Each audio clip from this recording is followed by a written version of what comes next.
All right, after a confusing game 2, we'll see what happens here. Game 3 here on Turtle Rock. Let's go ahead and get the ally colors set up. It is going to be gray and one more time, gray versus red here on Turtle Rock. Believe and Bisu spawning as the red players on the, I guess, what I'll call the east side of the map. Meanwhile, the west side of the map is going to be EvilCola and Xin8, also known as Wazushi. I'm not quite sure why he decided to name himself that, as this game is now getting started. Now, so far, these 2v2 games have been really just straight up battles for a long time. We'll see how all that is going to work out as we finally get 5 peasants onto this gold mine here. You can actually see that the peasants are walking a little bit slower, just because that is what these peasants do on a map when that gold mine is the absolute closest. You used to be able to set up farms so that you only need 4 peasants to mine at maximum efficiency, but they decided not to do that any longer.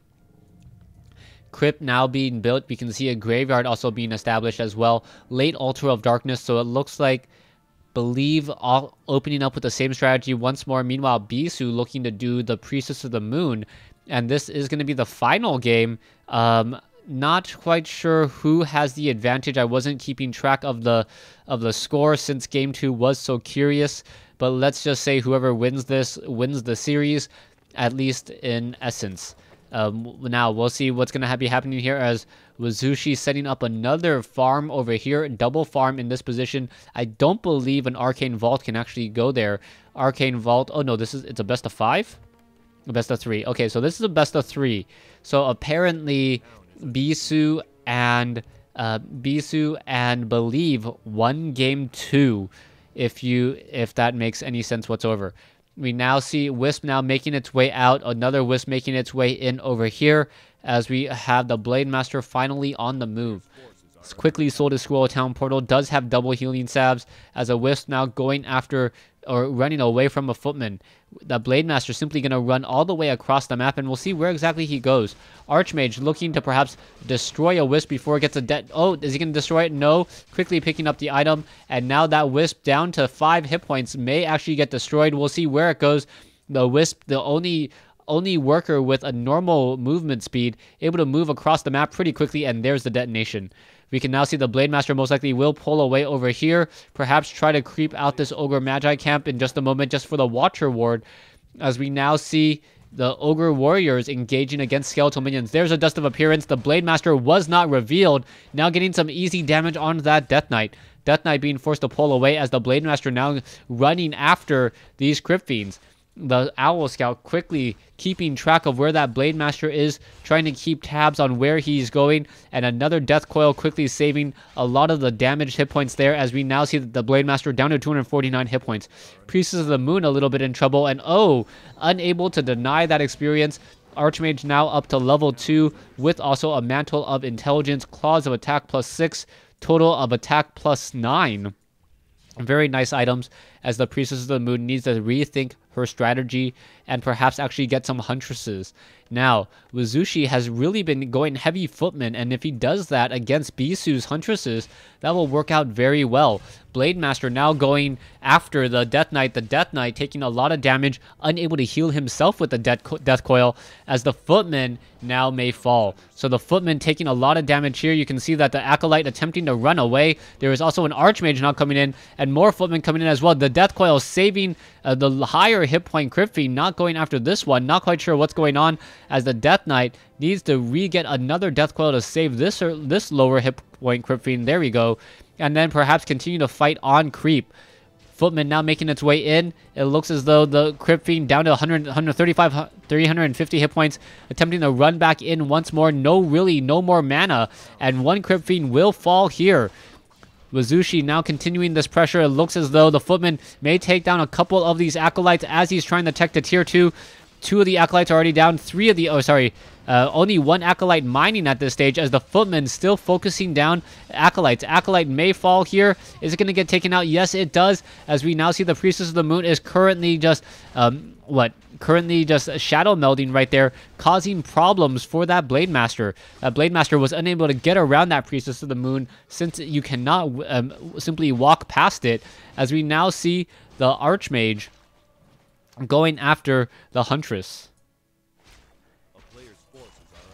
Blade Master still going after Crypt Fiends. Priestess of the Moon now finally joining in on the fight once more. The Death Knight sitting at level 1, almost level 2. No Unholy Aura though, as the Blade Master now perhaps may go after that Priestess of the Moon. Very low on hit points.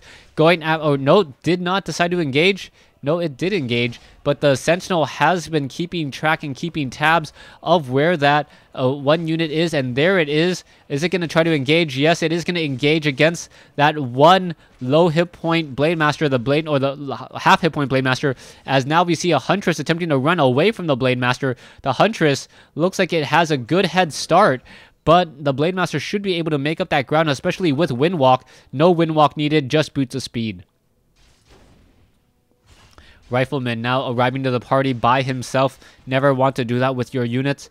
As they arrive by themselves, they get picked off very, very easily. Archmage now continuing this attack here. We can see Crypt Fiends now apparently running away, as the Archmage battling it up against Death Knights. A Death Knight, and where is that Priestess of the Moon?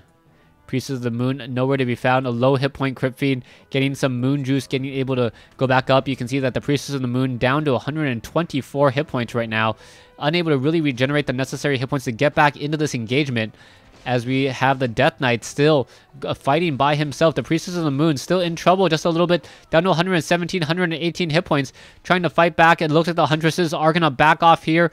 The Crypt Fiends going to try to engage. There's a Stormbolt, as we now have the Mountain King going after the Crypt Fiend.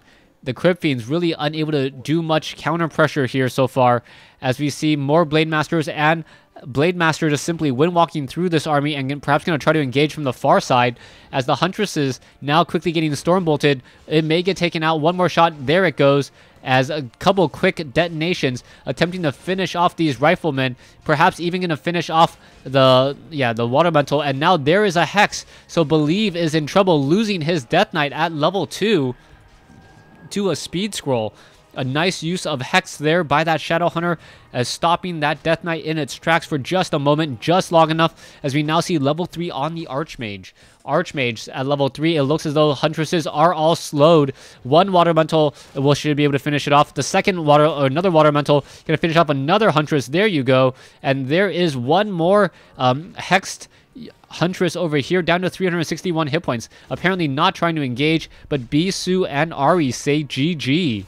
So a quick game here, as Wazushi or Xin8 and EvilCola able to take out Belive and Bisu here on Turtle Rock. Thanks for watching. Thanks for listening.